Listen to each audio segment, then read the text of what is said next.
Hello, everyone. Hello, and welcome to aidsmapCHAT. My name's Susan Cole. And I'm Matthew Hodson. And thank you so much for joining us on our weekly chat about issues affecting people living with HIV and COVID-19 from all around the world. We've got a fantastic lineup of guests tonight.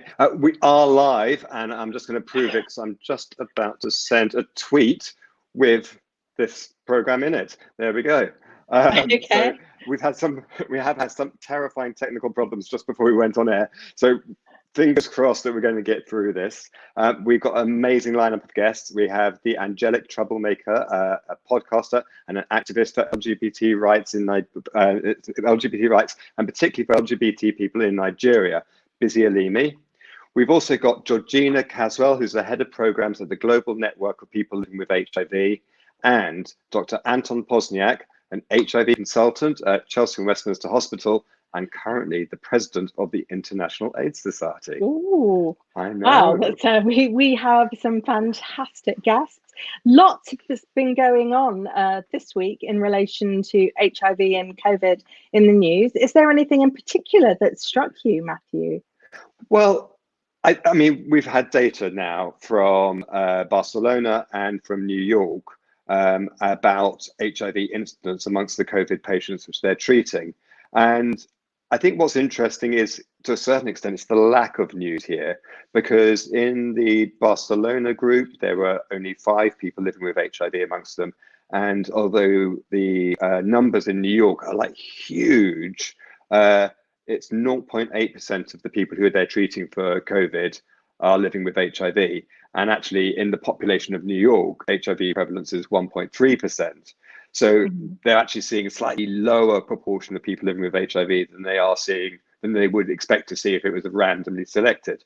Now, the numbers aren't so big enough to make that statistically significant, but I guess what that does seem to indicate is, as all the evidence is kind of continuing to say, that people with HIV are not at a greater risk of COVID as a result of living with HIV.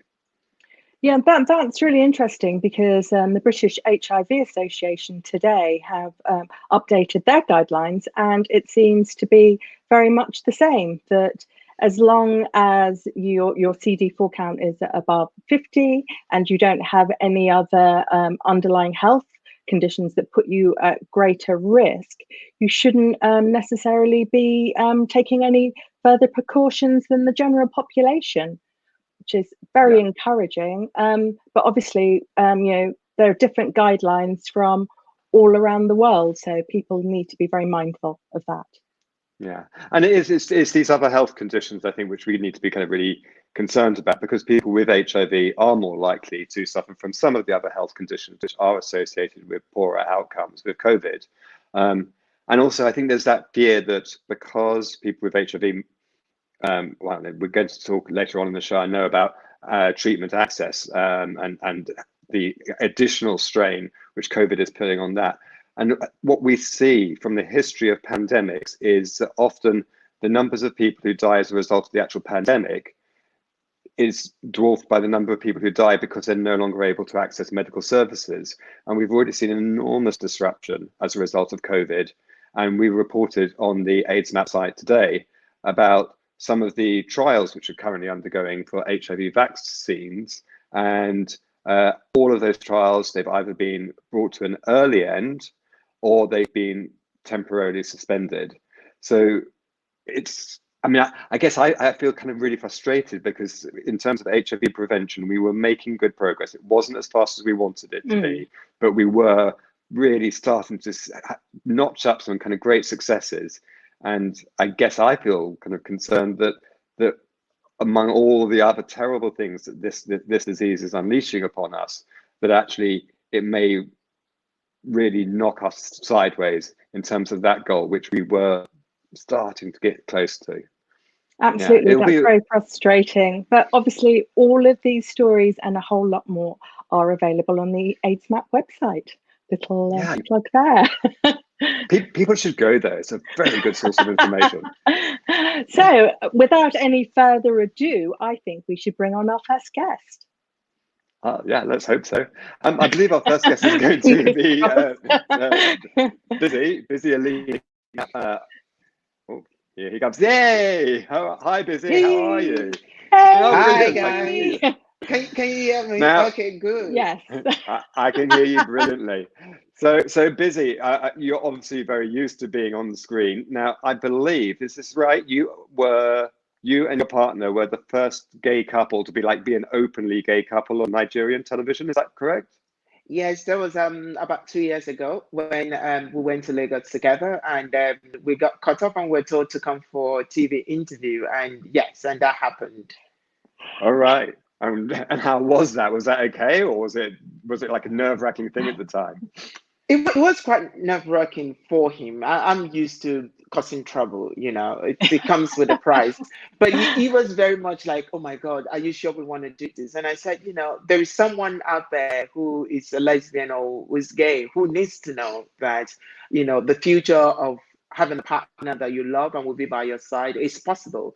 And for them, we have to do that. So yeah, and it went down really well. Fantastic. Now, you are such an incredible activist for LGBT rights internationally and particularly in Nigeria. How do you think lockdown is affecting the LGBT communities of Nigeria? It's been a huge impact, and you were talking about this before I came on about the impact that it's having, not so much on not when it comes to HIV effect in terms of comorbidity, but it's very much about the lockdown and what it means for a community that is already stigmatized and already at the background. So access to HIV drugs has been a huge thing. And because again, a lot of people don't have the luxury of 6 months supply. So you have to go back to the clinic every month or every other week to get your supply. So that has been a big thing. Lockdown means no job. So people don't have access to job. There's no social security. So a lot of people, a lot of LGBT people, most especially gay men, are seriously affected with it. So access to money is complete zero. And so we are afraid of what impact that will be in the long run to Hydarians. Right, because you have the Bisi Alimi Foundation. I don't know how you came up with that name. It's a brilliant name. You cheeky. I'm sorry. But no, it does amazing work, and I've been a long time admirer of the work that they're doing. So what's the Bisi Alimi Foundation doing right now when their people are so isolated? The first thing is that we have a big challenge because I have about 3 of my colleagues on the ground in Nigeria. We are very much of a policy research organization, so we're not so much a service users organization. But for the past 2 weeks now, we've completely become a service user organization. I think it must have been 2 weeks ago, we had to build up an emergency grant where we gave out over £200 to different people who are either HIV positive or just LGBT people that cannot have access to feeding. And we've moved all our programs online. So we're doing a lot of programs like we had a session on mental health and COVID. We've had a session on COVID and fake news because it's a huge thing in Nigeria. And we're having a next session on COVID and HIV and looking at how it affects you and how you can deal with that. So what we're trying to do is just give people enough information and put their heart and mind at rest, because that is very, very important. Yeah, that's brilliant, Bisi. And I mean, do you have any thoughts in Nigeria? What would be the most effective thing to slow down the spread of COVID? I think that social distancing is not going to work. And lockdown is not going to work. And that is where the problem is going to be, because people are not, the economy is not like the UK economy or the US economy. Is a daily income economy. So which means if you don't go out, you don't have money. And if you don't have money, you can eat.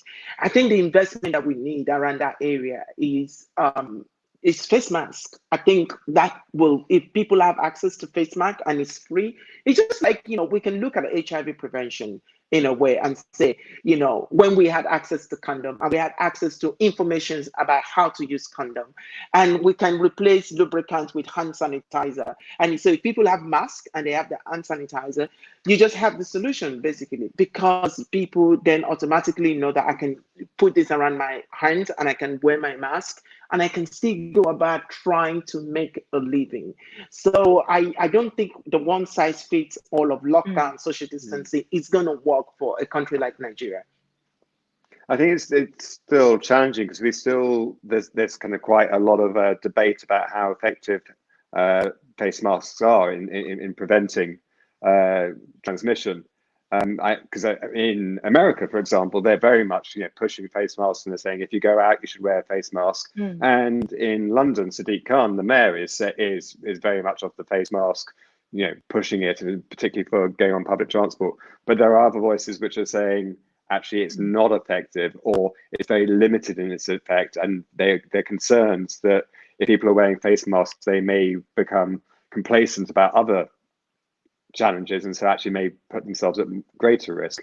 Do you think that is going to be a challenge in Nigeria?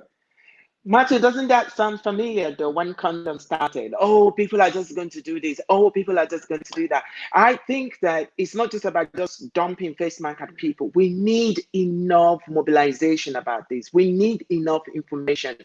I still believe that around the world, the level of information we have about COVID is still close to zero compared to the level of information we have about HIV. And I don't know why it's taking so long for this to come, but I really think that if we start campaigns and programs around COVID, people are smart enough to know how to protect themselves. And I think we can, to a level, trust people that if we give them adequate, simple to understand information, they will take action that will protect their lives. And I think that is what is missing. We're not treating people, the way they should be treated when it comes to this issue. Well, I absolutely agree. You need to give people information, and I think it's really important that we get as much accurate information out there as possible. Bisi, it's always a joy to talk to you. Yeah, wonderful to have you on the show. That's Bisi. Please don't forget, wash your hands and don't touch your face. Absolutely. Thanks, Bisi. We're trying desperately to get through this whole broadcast without touching our faces, and it's such a strain for me. I am the world's worst face toucher, I tell you. It's absolutely terrible. That was Bisi Alimi. He's also a podcaster, and his podcast is called Angelic Troublemaker, so look out for that. So coming up next, Susan. I think coming up next, I'm enormously excited to welcome Georgina Caswell from the Global Network of People Living with HIV. Hello, Georgina in Cape Town. Is that right? Yes. Wonderful. Hi, Susan. It's great to have you on. I have to say, earlier when I got your message, was that the sound of a baby in the background? Yes, it's the sound of an 18-month-old baby who, is currently elsewhere being taken care of whilst we do this. Yeah. Wonderful.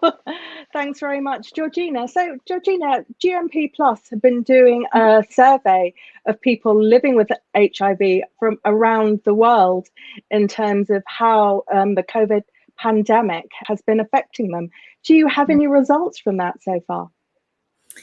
Yeah, so we've the survey started a couple of weeks ago, and in fact, it's a survey that GMP Plus has led with ICW, the International Community of Women Living with HIV, as well as Y Plus Global. So that's the global network of young people living with HIV. So we're 3 global networks that put out this survey to just find out what's happening. And to date, we have 46 responses from networks and organizations of people living with HIV.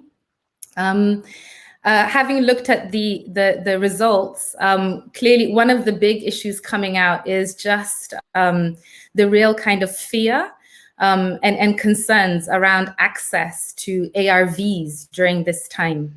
So during the time of lockdown, where people are quite isolated, and different countries in different stages, just that fear, like Bisi was saying, actually fears around shortage, because there've been lots of countries where there've been drug stockouts already before COVID, but now just sort of really fearful that in the COVID-19 context that there'll be stockouts. But the really interesting thing that we saw from several networks was the issue of fears of getting your ARVs because of police intervention.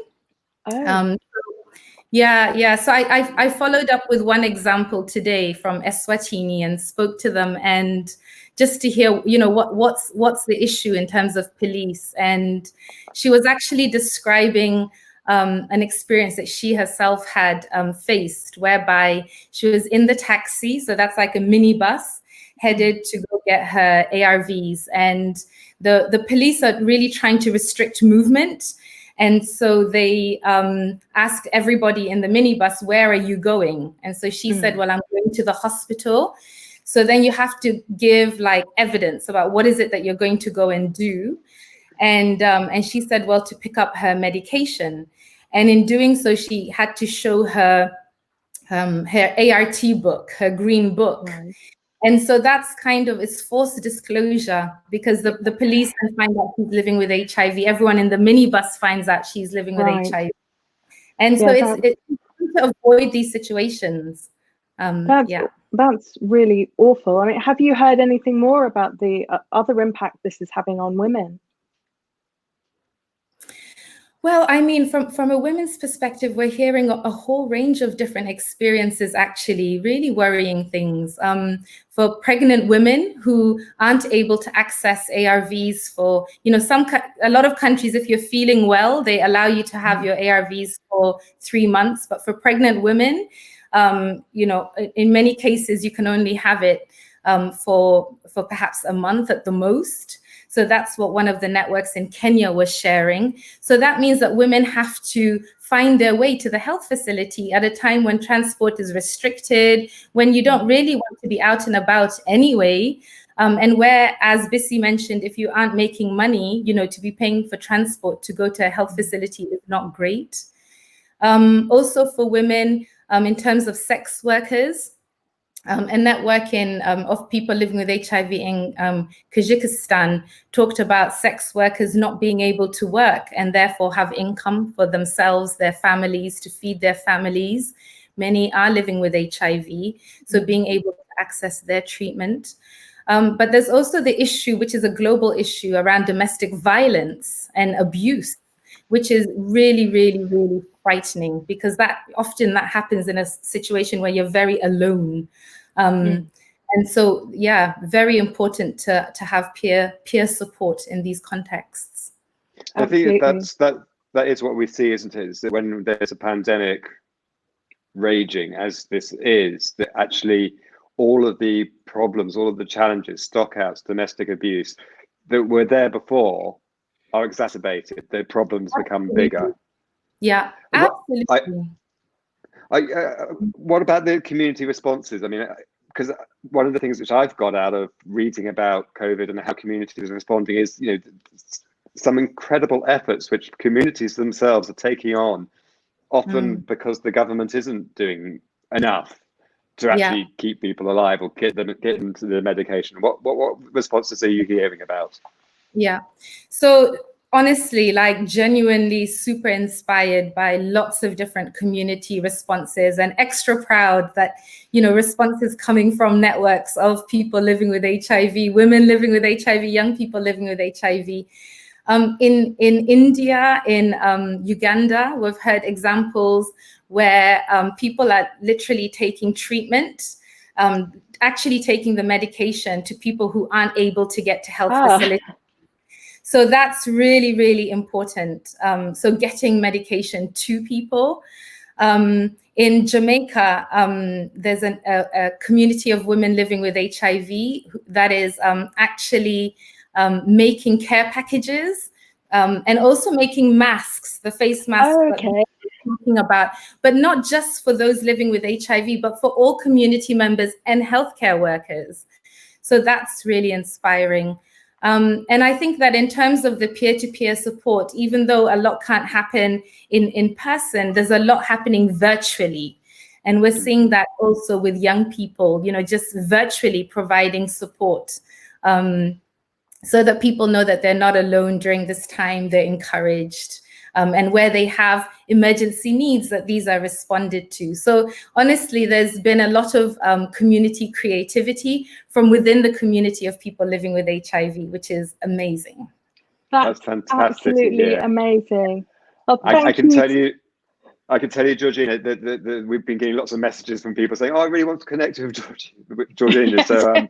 So when you're off the air, you can look through all of those. But we're really grateful Yes, for so all the thank messages you. that we're Keep your getting. Thank messages you. coming, people, and let us know where you're watching around the world. But yeah, lots of love coming your way, Georgina. So thank you so much for coming on. No problem. Thanks for having me. Thank you. That's lovely. Take care. Bye-bye. Right. And so our final guest this evening is Dr. Anton Pozniak. As I said, he is an HIV consultant at Chelsea and Westminster Hospital, which has the highest number of HIV patients in Europe, I believe, of any hospital. I think that's right. But not only that, he is like so incredibly powerful and important that we're really privileged to have him on the show, because he is the president of the International AIDS Society. And you've been doing some like amazing work. You've been doing lots of webinars, haven't you, throughout the COVID crisis? Yeah, so the IS has set up a whole series of webinars around COVID, and we just had one about regarding the community response in various parts of the world. But the other news is that we're going to the virtual AIDS 2020 is going to include COVID, so that's going to be good too. So we're going to expand the program for that. Yeah. So, yeah, because I saw that you've actually extended the deadline for abstract submission. I saw. Yeah, because so many people busy with this COVID pandemic. We thought, wow, look, give people some more time, and we'll be the people compressed to get it all ready. But we don't mind that, because we want to do it for everybody else. And we hope that by the time July comes, people will want to hear not only about HIV, but also about any interactions, because we've only heard a little bit at the moment. Sure. Now, I mean, sorry, I'm just going to get a quick plug in, because of course NAM is the official media partner scientific media partner for the AIDS 2020 conference. Yep. So, you know, I could just recommend that. That's a wonderful website, aidsmap. You know, when the conference is on. But the other thing I kind of wanted to ask you, Anton, was, I mean, obviously, I talked at the beginning of the show about the prevention target. So many countries committed to, you know, ending all new transmissions by 2030. What impact do you think COVID is going to have on those targets? Well, I think that they will be altered by this whole epidemic, because what we've seen is a real difficult problem for us. And you've just heard two speakers say what it's like in Africa. And I mean, that's the most impacted continent.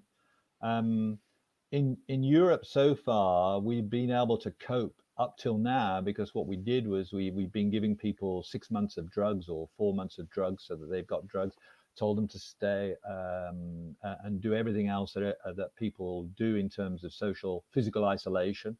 And we're doing telephone clinics, so we're keeping in contact with the patients by telephone or video clinics, and making sure that people are well and stay well. The problem is, I think that there will be two things happening. One is, interestingly, that some people will probably not engage because they'll be scared to come to the hospital to pick up drugs. I mean, even though we say we will deliver them or get them by taxi, or you can send people in.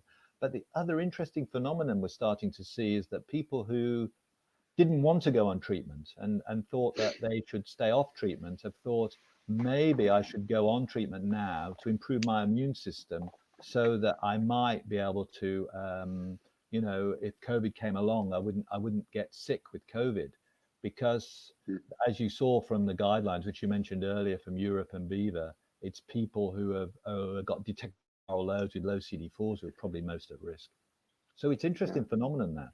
But back to your question, yeah, I think targets are going to be impacted badly in the next, because it's going to take a year for us to really come out of this. But I mean, as you say, we also see some really good examples of healthcare providers not only being innovative and looking for kind of new and digital solutions so that they can remain physically distant, but also of kind of well, I guess I'm very conscious, because I look at the data from the UK and I see the number of healthcare providers who themselves have been affected. I mean, how is it emotionally for people at the moment? Yeah, so on the front line, it's obviously, you try not to put older people into the front line, but they do go there. And so there's quite a lot. I met 3 people today who'd had COVID, had to have time off. So in a way, the workforce impact is great because of, one, people can die, and that's absolutely tragic and awful, and you've seen all that in the news. The other thing is that people have to come off work, and therefore the workforce starts to shrink during this epidemic. As I say, we with the HIV outpatients have been able to cope with this because of the way that we've reorganized by making sure people have got large amounts of pills at home, and we just do telephone clinics. They're not 100% satisfactory because you don't get all those visual clues or all that interpersonal reaction, but at least we keep trying to keep people safe. But it's an emotional roller coaster with COVID, which I think that we've taken some time to come to grips with. We can't underestimate the mental health impact of this epidemic, not only on the workforce, not only on the patients, but also on whole communities. I thought last week after Easter holiday, there was a whole feeling of cabin fever. People were thinking, am I going to get through the next week? It's really fascinating, but we still have mental health support for people, again, mainly by telephone. Absolutely. And Anton, one last question. What advice would you give to people living with HIV around the world who may be anxious about COVID at the moment? Okay, so if you're on therapy, undetectable with a CD4 more than 200, you should take the same advice as every single other person, and try and maintain a drug supply. Don't worry too much about your blood tests, because if you've been undetectable before, and carry on taking your pills, so really stick taking the pills to keep your immune system good. If you have stopped treatment for any reason or not started, I would recommend to try and get back on treatment or start treatment, because you really need the optimum immune system possible with this pandemic around. Thank you so much, Anton. It's always so great to hear from you. And I will be out at 8 o'clock tonight to applaud our wonderful NHS again. Yeah, Thank you so much. I'm always on the balcony too. Okay. Oh, brilliant. Okay, thank you very much, Anton. Okay. All right. Bye-bye. Oh. Susan, calm yourself. Yeah, I'm Anton's #1 fan for many years. It's freaky. It's like misery. So that is it. That's all we've got time for this week. We've got, again, we have a brilliant lineup of guests for next week. We have Dr. Oni Blackstock, who is a doctor, obviously, I just said that, in New York. She's part of New York City's public health response. And obviously, as we know, New York has been really badly hit by COVID-19. And so it'll be really interesting to hear what she has to say, not least about some of the racial inequities that we've seen there. We also have, and I'm going to have to look at my queue here, we have Midnight Punkasetwatana. I probably have mispronounced that. I will apologize to him when I speak to him next week. He's the executive director of the Asia Pacific Coalition on Male Sexual Health, and he's based in Bangkok in Thailand. And we've got two brilliant young activists from the UK, Becky and Eli, on the show. So it's wonderful. We're very much looking forward to next week, but it looks like that's all we've got time for. So huge thank you to all of our guests. Thank you so much for Disruptive Live for your technical wizardry in making all of this happen and putting up with our ineptitudes. But this has been an absolutely wonderful session. So do join us next week on Thursday at 6 p.m. UK time. Thank you. Good night. Thank you.